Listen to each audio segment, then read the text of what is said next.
auditeurs et téléspectateurs de la radio et télévision Tambara, vous pouvez désormais suivre votre chaîne de télévision préférée Tambara sur le satellite BadrSat 7, angle 26 degrés Est, fréquence 11010, polarisation verticale, symbole REC 27500.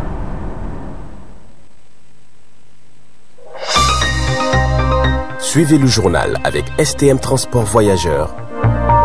Une nouvelle façon de voyager.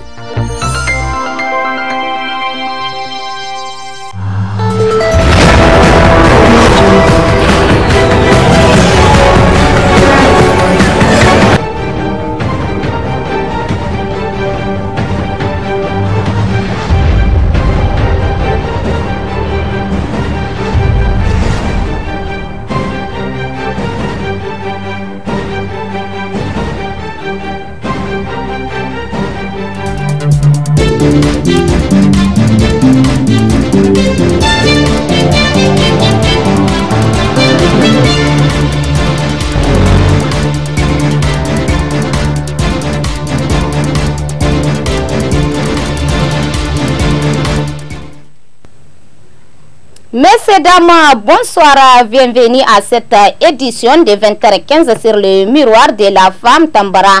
De ce jeudi 27 avril 2023 que j'ai l'immense plaisir de vous présenter. Depuis ce matin au lycée Issa Beru de Niamey, des épreuves sportives des examens professionnels, à savoir les brevets d'études professionnelles BEP et les certificats d'aptitude professionnelle CAP. C'est le secrétaire général du ministère de l'enseignement professionnel et technique qui a officiellement lancé ces épreuves à Niamey. Reportage de Ralia Sami et Abdelmoumouni Abdraman. Ce sont au total 16 700 candidats repartis à travers les différents centres du pays qui subissent les épreuves sportives des deux examens professionnels, à savoir le brevet d'études professionnelles et le certificat d'aptitude professionnelle. Pour cette session 2023 de ces épreuves, l'on note une bonne représentativité du genre, a laissé entendre la secrétaire générale du ministère des enseignements professionnels et techniques lors du lancement de ces examens. L'impression, je veux dire qu'elle est très favorable. Les examens ont démarré dans de très bonnes conditions. Aucune difficulté ne nous a été relevée et nous n'en avons constaté aucune. On est au niveau de la région de Niamey, mais pour un lancement vraiment au niveau national. Et ce qui est en train de se passer ici est en train de se passer sur toute l'étendue de notre territoire national. Et les échos que nous avons des régions, c'est que tout se passe et se déroule normalement. Et nous avons donc 9070 candidats pour le BEP et 7200 et quelques, en tout cas, candidats pour le CAP. En gros, nous avons, et ça nous faisons une forte attention à la représentativité des filles et des femmes, donc aux questions de genre. Nous avons sensiblement 41,25 de filles pour le BEP et 42 sont deux, donc sensiblement en fait la même proportion pour le CAP et le BEP en termes de représentativité des filles. Ainsi donc sont lancées ces épreuves sportives du BEP et du CAP sur toute l'étendue du territoire national. Pour rappel, ces épreuves dureront 4 jours. Bonne chance donc aux candidats. L'artiste musicien Fenobi a animé une conférence de presse ce mercredi 26 avril 2023 dans les locaux du CCFN Jean Rouge de Niamey. Cette conférence est relative au vernissage de l'album Genèse qui sera projeté lors de son conseil live le samedi 29 avril 2023 au CCFN Jean Rouge de Niamey. Les artistes invités ont tour à tour donné leurs impressions et félicité Feno pour son courage indéfectible. Suivons l'artiste Fenobi dans cet extrait.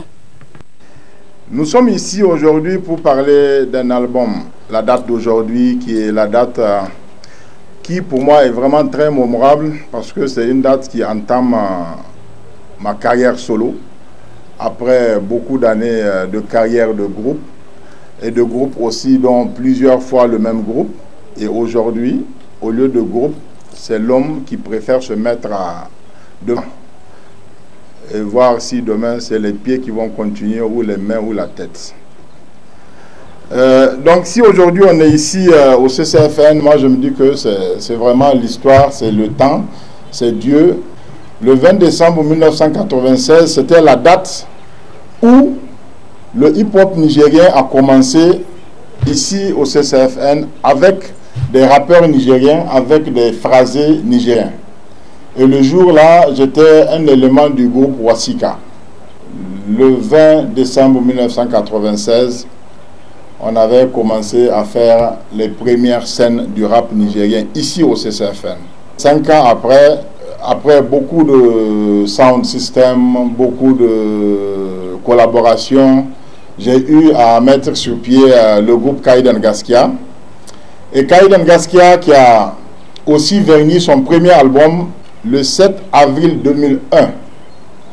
Donc 7 avril 2001, 7 avril et 29 avril 2023, ça fait 22 ans, quelques jours, entre le premier album de mon groupe et mon premier album solo. Donc je dirais que Dieu en est pour quelque chose.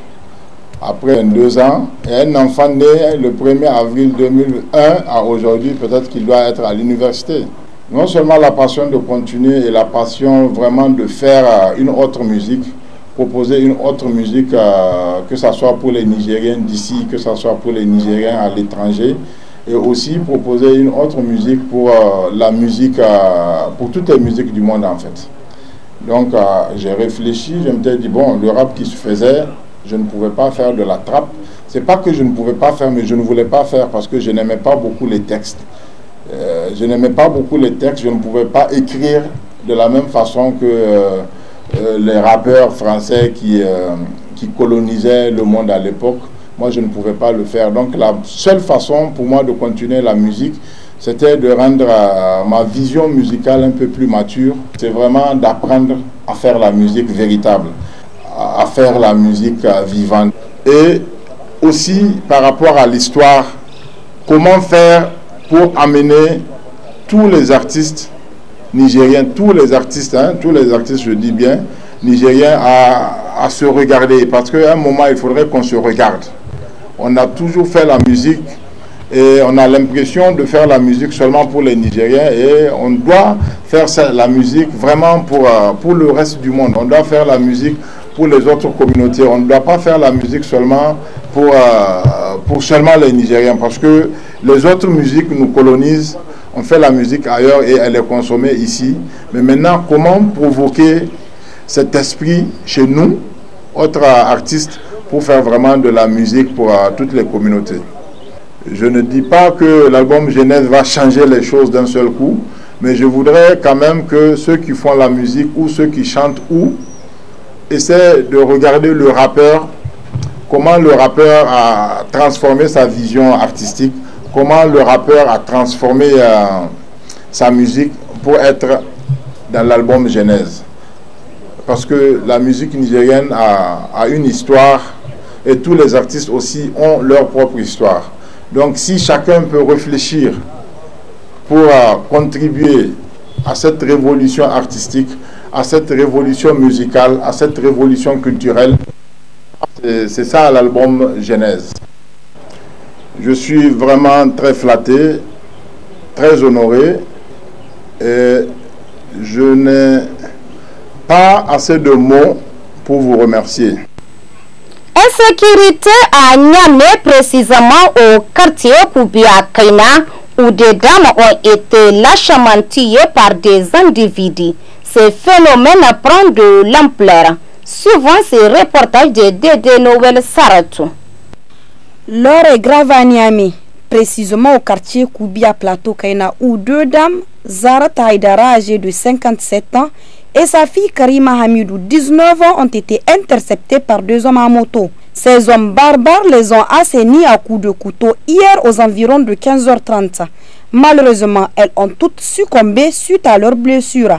Cette situation semble bien être un règlement de compte, affirme un membre de la famille, Haruna Abdraman, fils de la défunte Zaratou, qui exprime son désespoir face à cette histoire écœurante. Nous sommes vraiment frappés par les séries de meurtres. Vraiment, nous déplorons ces crimes odieux qui se passent dans notre société. Vraiment, aidez-nous à arrêter ces crimes-là, puisque nous voulons vraiment que l'État fasse vraiment son travail de sécuriser les populations. Ce sont des zones qui sont habitées et ces zones-là ne sont pas protégées. Il faut que les populations aussi comprennent que les forces de défense et de sécurité doivent faire leur travail en permanence. Et il ne faut pas que les populations aussi se sentent vraiment gênées par leur patrouille, par leur travail.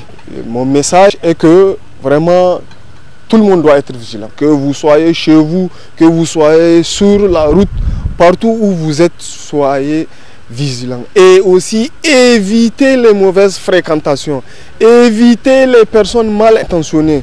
On parle beaucoup d'insécurité dans la ville, dans la communauté urbaine de Niamey, notamment dans les zones périphériques, les nouveaux quartiers.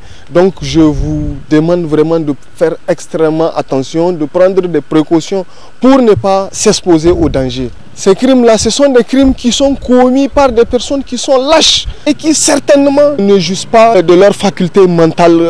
Vraiment, j'attire l'attention des autorités et celle aussi des populations pour qu'ensemble, vraiment, nous puissions assainir notre société contre les dangers, attaques d'agression. Personne n'est en sécurité. Moi, là où je suis là, vraiment, je ne sais même pas comment faire pour vraiment me prémunir contre ces agressions-là. Cette situation devient inquiétante à Niamey car ce genre de phénomène se répète presque chaque jour ou même plusieurs fois par jour, surtout dans les quartiers périphériques. Il est donc important que la vigilance soit de mise chez les populations car l'insécurité devient grandissante dans la capitale.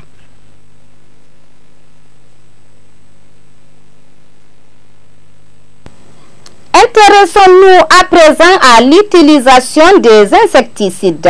Les insecticides, qui sont des produits destinés à lutter contre les insectes, ne sont malheureusement pas sans conséquences sur la santé humaine. Le reportage. Les insecticides sont des produits destinés à lutter contre les insectes. Qu'ils soient volants ou rampants, ils permettent également d'empêcher l'installation ou la prolifération d'insectes considérés comme nuisibles.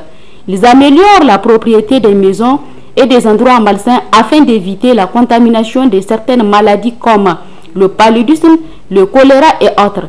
Il existe plusieurs catégories d'insecticides, les insecticides chimiques et végétaux. Cependant, certains insecticides présentent des conséquences sur la santé humaine. Il y a des produits qui sont certifiés ou bien qui sont homologués pour l'usage intradomiciliaire. Et ces produits-là aussi, il y a la fiche technique ou le mode d'emploi, comme on dit. Et c'est à ça que nous allons demander à la population de s'y conformer. C'est-à-dire que si dans le produit devrait être pulvérisé à l'intérieur des chambres et qu'on demande après la pulvérisation, après 1 heure ou 2 heures de temps, d'ouvrir les portes et fenêtres avant d'y pénétrer, alors il faut qu'on puisse le faire. Parce que de nos jours, la pratique fait en sorte que les gens utilisent ces produits-là étant même dans la même pièce que le produit. Et ce qui crée aussi, la personne peut inhaler ces produits-là et à la longue peut créer d'autres soucis si on y prend garde. C'est la même chose aussi avec le fumigène. Donc les fumigènes aussi, vous allez voir que les gens aussi les utilisent. Donc étant couchés même, ils dorment avec le fumigène. Donc finalement, tout l'air qui sont en train d'aspirer, de respirer, donc contient ces produits-là et au finish, donc ils peuvent développer aussi d'autres difficultés donc liées à ce fumigène-là qui peuvent être spécifiques à ce fumigène. Donc vraiment, c'est pas interdit d'utiliser des insecticides, mais c'est surtout d'utiliser les bons insecticides donc qui sont certifiés, qui sont homologués, mais aussi de respecter les précautions ou donc les modes d'emploi de ces produits-là que nous avons. Ainsi, il est conseillé d'appliquer ou d'utiliser les insecticides avec attention et surtout avec modération, car la santé joue un rôle prépondérant à notre vie. La santé n'a pas de prix, comme on le dit souvent. Parlons à présent de l'importance de la menuiserie locale, une activité très rentable exercée par nos menuisiers locaux. La population s'intéresse de plus en plus aux meubles locaux au détriment des meubles importés. Suivez ce reportage. Beau à l'œil nu, mais fabriqués avec une mauvaise matière première, les meubles importés sont faits pour une durée bien déterminée. Contrairement aux meubles importés qui sont très chers sur le marché de la capitale, ceux de la menuiserie locale sont de bonne qualité, fabriqués avec des planches de la Côte d'Ivoire, très résistantes pour une longue durée. D'où cette concurrence déloyale qui est observée sur le marché des mobiliers. Selon les revendeurs, l'usage des meubles locaux sont de nos jours à la mode, car la population nigérienne a pris conscience de la valeur de la menuiserie nigérienne. Car ils fabriquent tout ce que l'on importe, ce qui explique le peu d'intérêt accordé désormais à ces produits, réaffirment les revendeurs.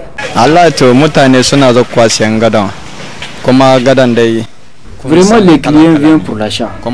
Surtout avec le mariage ces derniers temps, nous assistons à l'arrivée des clients. Oui, il y a des produits importés de l'extérieur. Ils sont un peu chers, mais entre nous et eux, tout le monde s'en sort. Nous avons des lits de 3 places, de 2 places et autres. Et le prix est toujours abordable.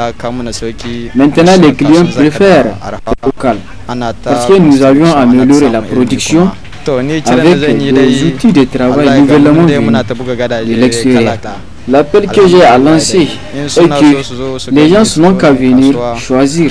Nous sommes en train de faire de nouvelles créations. Acheter les meubles fabriqués au pays revient à contribuer à l'économie nationale. De ce fait, il est préférable de s'enrichir soi-même en utilisant les produits et objets locaux. Messieurs, dames, c'est ici que se referme ce journal. Merci de l'avoir suivi et restez en compagnie de nos programmes. Bonne nuit à tous.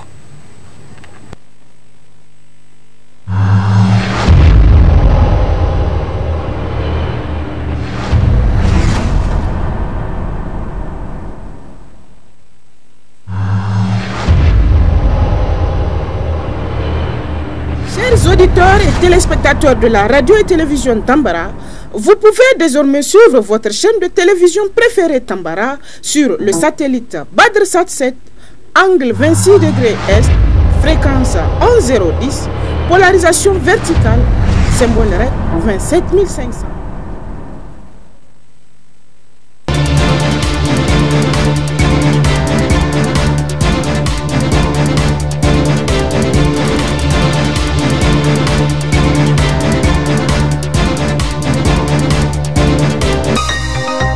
Ce journal vous a été présenté par STM Transport Voyageurs.